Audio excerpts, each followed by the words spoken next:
Adblock Plus is selling ads. Does that make sense? Kinda.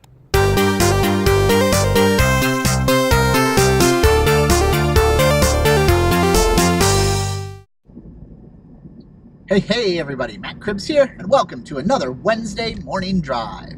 I hope you're doing really well. So, this week, or yesterday, day before, one of these days, recently, Adblock Plus, which has a long and convoluted history with, well, the whole concept of ad blockers have a long and convoluted history. It's one of the great Cold Wars. Maybe it's not a Cold War because they're actually using digital weapons, but it's a great war struggle between online advertising and those who want you to see their message, and ad blockers, those who don't want to see ads. And it's a technological battle going back and forth. They figure out a way to block them. They figure out a way to add them in. They figure out a way to block them. The other side figures out a way to block them and add them in. So it's been going on for a while. And there's been many different ones. But Adblock, and then Adblock Plus, which is a different thing. Now there's uBlock or Microblock. I don't know what they call it. But uBlock Origin is also out there. And it's going around and around. A lot of options. Convoluted history. Like I said, that's not what this is about. But Adblock Plus is now charging companies for the right to allow their ads to go through. And I've heard conflicting reports actually on how it works, whether they charge the company and it goes straight through the ad network and is displayed, or whether Adblock Plus is running their own ad network. And economics are different, but you know, really it's just the concept that, you know, some of these ads are going to be through, and the consumer or the advertisers have the right to pay for it. And first of all, there's been a lot of shock and outrage all over the internet. People saying, you know, Adblock Plus is dead. I'm going to uBlock. Freaking ads. I hate the ads. And if you're one of those people who is caught by surprise by this, shame on you. First of all, shame on you, because Adblock Plus has never, ever been secret about the fact that this was their business plan. This was their long-term goal, to allow some ads and work with the advertisers to come up with a way to do this. So this should not be shocking to anyone, especially someone who is using the product. If you're using this thing and you don't know what their plan is, you haven't read at least the basics about what they're trying to do and planning to do, that's really your fault. I don't care if you're all butthurt that they're now allowing some ads through for money. If you didn't read that, that's what they've been planning to do all along. So, you know, for all those people saying they sold out or whatever, that's your fault, not theirs. So once we're past that, and that's going to be maybe 85, 90% of the people complaining out there, there are some legitimate, you know, I don't know if issues or concerns is the right word, but topics to discuss. And I think it's an interesting area, not only because, you know, I put my stuff up on YouTube, and yes, I do monetize so that I can, you know, I'm not trying to make this my full-time job. I don't know. Go back to the previous one, you know, should your job be your hobby? I don't know if I would want this to be my full-time job, but it's very nice to be able to have, you know, a hobby that pays at least partially for itself, so helps everyone out and makes everything better. So I do monetize that. I do get nothing, really. I mean, look at my channel numbers, look at my viewership numbers. I'm not a benefactor of ads on YouTube yet, so you know, that's what it is. But I also work for a media company that publishes stories and runs websites on the web.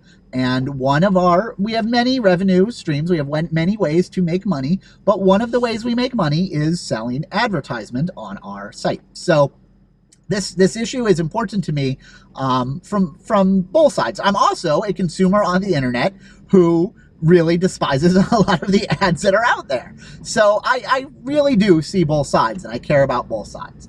So, you know, the argument for running an ad blocker is that, you know, ads are super annoying, they're deceitful, they make you click on things a lot of them are out there can make you click and get malware, a lot of them contain malware.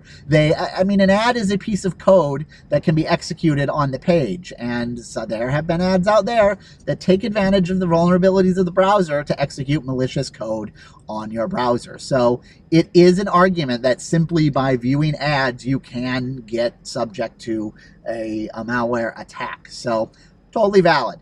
And yes, there are a lot of super annoying ads out there. And yes, there are some sites that run, you know, these deceptive ads, especially, you know, look at the download.com or any of these sites. I don't want to pick on them, but a lot of the sites where you can download freeware and shareware have these things that it looks like you have to dig for the download button. So yes, that's true.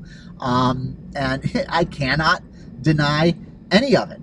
And on the flip side, the people putting content on the internet need to make money. They need to make the money to, you know, run the servers that post it on, or pay for the services they use for this, pay for the software they use to make their content, pay for the people's time that they take to make this content. I mean, if you just look at something as simple as an online newspaper, an online magazine, writers, copy editors, all of these people, and the support staff you need for that, mailroom, HR, it's all an expensive, you know, proposition. It's running a company, and companies need to make money.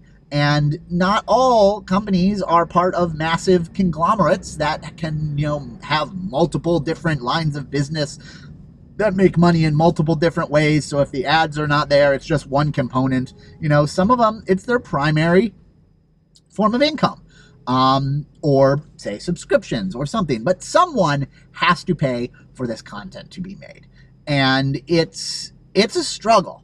I mean, it is hard. There are, you know, places are going out of business. Big, well-known names. I'm not going to say quality names, but big, well-known names. And some quality names. Even papers who have been in business for years have struggled and have had a hard time making money in the digital space. And that hurts us in many ways. It reduces the amount of content that is out there. It reduces the amount of things we can read about. It shortens, or it makes thinner, the coverage of topics we have. I mean, everyone who complains that, you know, oh, it's all reality TV and, you know, there's not really any deep reporting or critical thinking on any of the news reporting we have today, and it's all fluff. Well, you know, that's because they can't really afford the staff or the time to do that.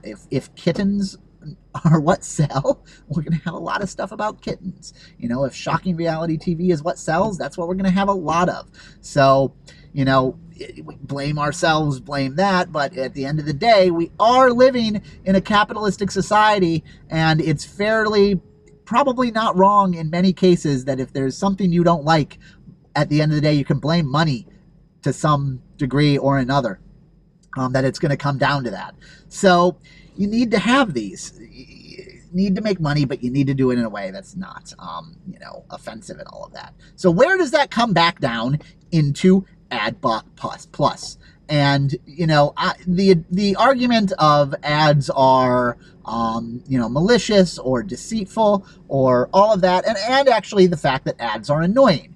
We'll group those, you know, they're all kind of the same thing, and that's that ads are kind of a wild west of the way technology works.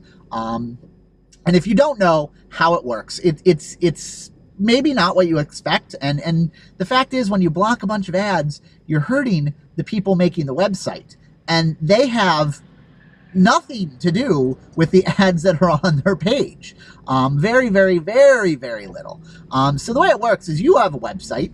You say, I want to try and make money off my website. You put, say, Google, you know, ad tag, or, you know, whatever they're calling it today, Dart, DFP, whatever they call it. It's Google's ad code. It's a piece of JavaScript. You stick it on your page. You say, ad goes here. It can be this size, and there's some standard ad sizes that they have out there, and you're done. You sign up into your Google account saying, I want ads. You have a limited amount of control. You can say, I don't want ads from these, you know, people or this area, but you can't go in and review every single ad that's going to be running on your site. That's not the level of control you have. And even if those tools are available, remember, you need money. You don't have staff to be able to go through and review every single one of these ads that are on your website. So you're basically putting a slot here and you're saying, Google, give me ads that match my criteria, and you're trusting them. You're trusting the ad network to go through and do that and find the ads and put them on there. So the ad network sits in the middle. It says, all right, I got all these slots out here that are going to get eyeballs, that are going to get people viewing these pages, and I need a bunch of ads to put them in there. So they go out and they go to the advertisers, the people who are making the little things that go in, well, the people that are selling the little things that go in the boxes there. There's a whole other layer of ad agencies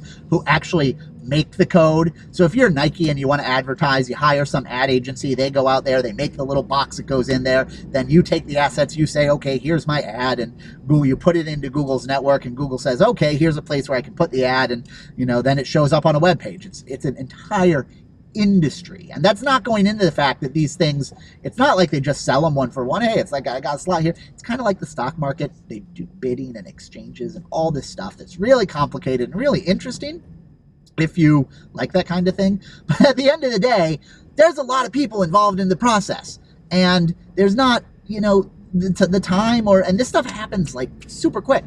There's not the time and everything for human automation in every step of the process. And Google, for one, but they're not the only ad exchange out there. There's many people that are not Google doing ad delivery and all of those. So, they all do this, and the majority of ads that are out there, I would say, aren't bad. Maybe they're ugly, maybe they're, whatever, but they're not malicious, they're not super annoying, they're not, deceptive. So most of the ads out there play good. So the question is, how do you catch the bad guys? How do you figure out which ones they aren't? Google really isn't doing much in this, at least publicly. They're not saying a whole lot about it if they are. Are they doing some kind of AI thing behind the scenes? I don't know if they are or not. They seem to be investing in that in a lot of other areas, but this is their money. This is how they make it. They're probably not going to mess with it unless there's a huge public outcry. Is it the people running the sites? No, they don't have the time. They only put the slot on there. They need the money. They can't, the more money they spend making sure the ads can show up, the less money they're making to actually do, their real business. Is it the people making the ads? Yes, but the majority of them are well-behaved, and the ones who aren't well-behaved aren't going to police themselves because they're doing it on purpose.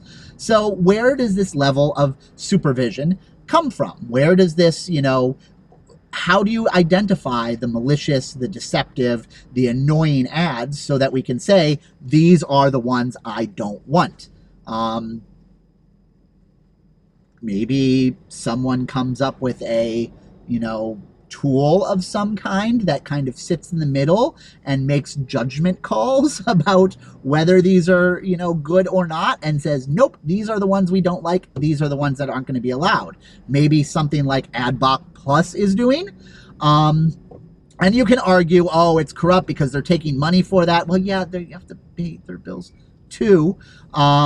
So, and if you don't, it's an optional thing. If you don't trust their taste, or if you don't like the ones they don't go through, then vote with your feet and use another tool for it. But I think this concept of this like self-policing mechanism, let the users via this tool kind of vote on whose ads survive and whose don't, because if they don't allow an ad through, that ad's viewability will drop, the amount of money it will make will drop, and those types of ads will stop working. So if we don't want the malicious, the deceptive, the annoying ads, then we should embrace some kind of program like what Adblock Plus has, because it lets us, it's the one place in the process of this whole thing that user preferences can be voiced.